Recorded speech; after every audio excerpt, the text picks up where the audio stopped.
ஒரு குட்டி கதை ஒன்று சொல்லுவேன்.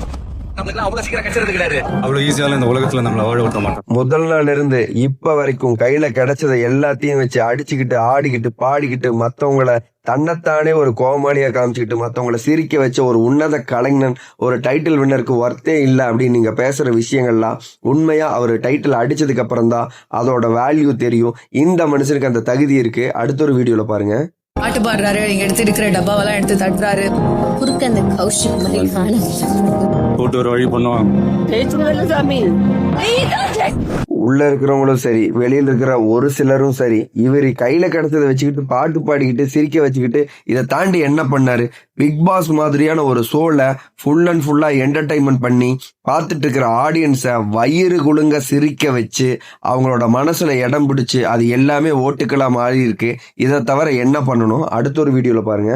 தப்பா காட்டணும்னு நினைச்சிட்டாங்கன்னா தப்பு பண்ணணும்னு அவசியமே கிடையாது. ஒரே ஒரு பீஜம் போதும். So the moral of the story is ஒரே செகண்ட்ல மொத்த கேரக்டரும் தப்பா காமிச்சு ஒரு டேக குத்தி ஓரமா நிக்க வச்சுவாங்க. முதல் நாள் இருந்து இப்ப வரைக்கும் கிடைச்ச எல்லாத்தையும் வச்சு தட்டிக்கிட்டு ஆடிக்கிட்டு பாடிக்கிட்டு மத்தவங்களை சிரிக்க வச்ச ஒரு உன்னத கலைஞனை டைட்டில் வின்னர் நோக்கி போகும்போது அவரை எப்படியாவது உடைக்கணும், அதுக்கு தகுதி இல்லை அப்படின்னு சொல்லிட்டு ஒரு சிலர் இணையதளங்கள்ல இப்பவும் இந்த மாதிரி ரூமர்களை கிளப்பி விட்டுட்டு இருக்காங்க.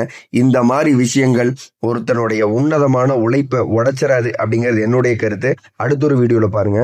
30 வருஷமா ஒருத்தன் ஆஃப்லைன்லயே வச்சிருக்கேன்.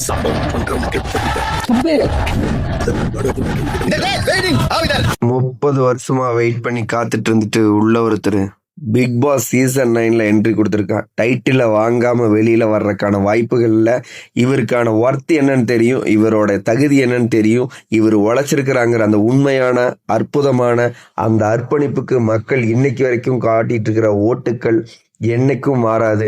நிச்சயம் டைட்டில் வின்னர் கானோ. இந்த வீட்டுல நான் தலையா இருந்தேன் அப்படின்னு ஒரு பதிவு. அது என்னடா சொன்னாங்க? I don't think வின் பண்ற மாதிரி ஒரு வாய்ப்பு இருக்கு மாதிரி எனக்கு தெரியல. முதல் நாள் இருந்து இப்ப வரைக்கும் தன்னுடைய பாடல்களால் நகைச்சுவையால் ஒட்டுமொத்த தமிழ்நாட்டு மக்களையும் சிரிக்க வச்சு என்டர்டைன்மெண்ட் பிக் பாஸ் சீசன் 9 அப்படிங்கிற அளவுக்கு ஒர்த்தா விளையாண்ட கானோ வினோத் நிச்சயம் டைட்டில் வின்னர். மக்களாகிய நீங்க இன்னைக்கும் அவரை உங்க வீட்டுல ஒருத்தரா வச்சு லட்சக்கணக்கான ஓட்டுகள் கொடுத்து முதல் இடத்துல வச்சிருக்கிறீங்க. இவர் வந்த நாமினேஷன்ல 4 வாரங்கள்லயும் முதல் இடத்துல வச்சு அழகு பார்த்திருக்கிறீங்க.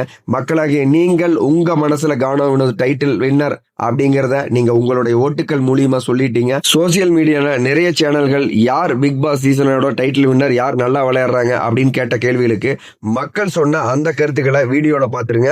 வீடியோல பாக்குறதுக்கு முன்னாடி கானோ வினோத் டைட்டில் வின்னர் அப்படின்னு நீங்க நினைச்சீங்கன்னா வீடியோக்கு ஒரு லைக் பண்ணிட்டு கீழே கமெண்ட்ல சொல்லுங்க, நான் உங்களுக்கு ரிப்ளை பண்றேன். அந்த வீடியோவை பாத்துருங்க மக்களே.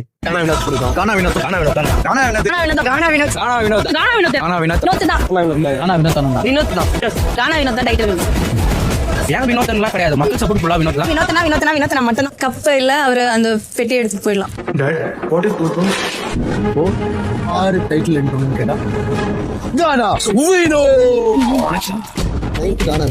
இது காலாட்சி இல்ல. சீட்டை உங்க சிம்மாசனத்தை ஒரு வயலு தூக்கிட்டு போக முடியாது.